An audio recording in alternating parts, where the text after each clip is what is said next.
1 litre water बनाना है आपको, पर कंडीशन है कि वाटर आपको बनाना है सिर्फ हाइड्रोजन और ऑक्सीजन से।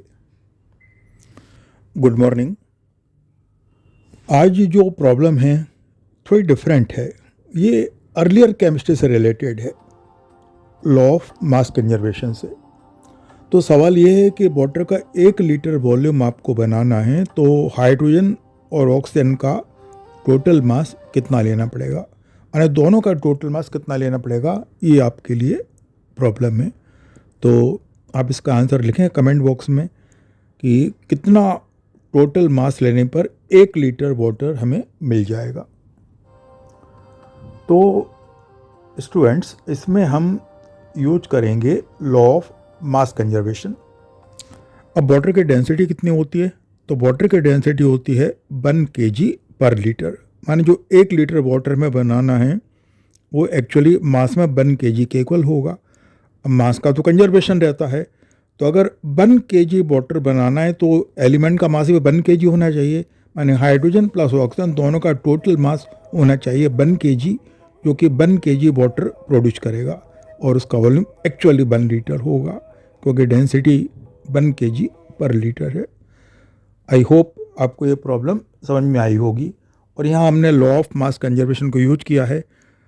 अब थोड़ा रिकॉल करें कि लॉ ऑफ मास कंजर्वेशन क्या है, किसने दिया, ये रिकॉल करें। और साथ में ये भी रिकॉल करें कि जब कोई प्रोसेस होती है तो मास के अलावा और कौन सी चीज़ हैं जिनका कंजर्वेशन होता है।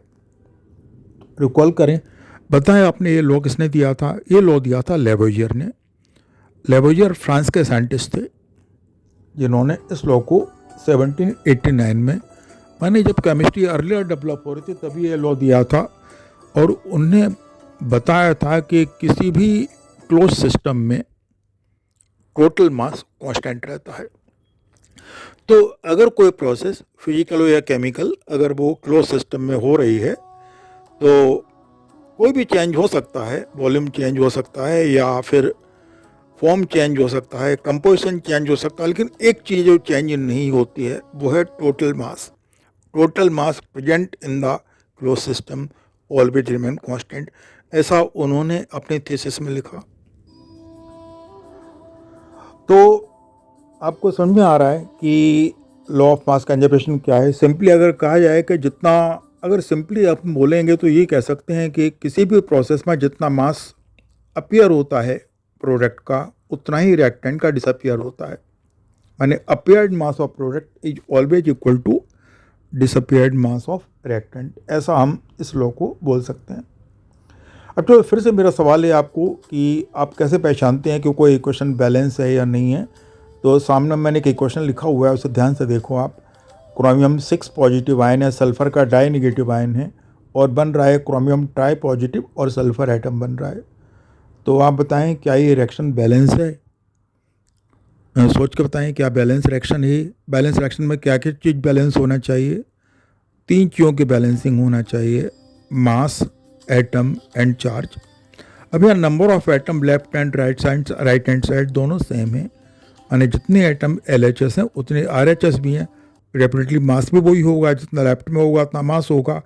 तो यहाँ नंबर ऑफ एटम कंजर्व हैं और मास भी कंजर्व है, लेकिन एक चीज़ कंजर्व नहीं है, वो ध्यान से देखो आप कौन सी है, वो है चार्ज। चार्ज का कंजर्वेशन इसमें नहीं है। तो ये परफेक्ट बैलेंस्ड इक्वेशन नहीं है, क्योंकि एक परफेक्ट बैलेंस्ड इक्वेशन में तीनों चीज़ों का कंजर्वेशन होना चाहिए। तो क्या आप इसको बैलेंस कर सकते हो? बैलेंस करके आप इसका आंसर कमेंट बॉक्स में डाल सकते हो। ये जिम्मेदारी है आपकी। आप जल्दी से जल्दी इस इक्वेशन को बैलेंस करें, तरीका बताएं कैसे इसको बैलेंस करेंगे, और बैलेंस करके फिर इसको कमेंट बॉक्स में इसका आंसर आप लिखोगे। Thank you very much. अगले टर्न पर जब मैं अगला वीडियो डालूंगा तो वो लॉ ऑफ कांस्टेंट प्रोपोर्शन से होगा। लॉ ऑफ कांस्टेंट प्रोपोर्शन भी काफ़ी इंपॉर्टेंट है और दोनों से रिलेटेड क्वेश्चन आते हैं।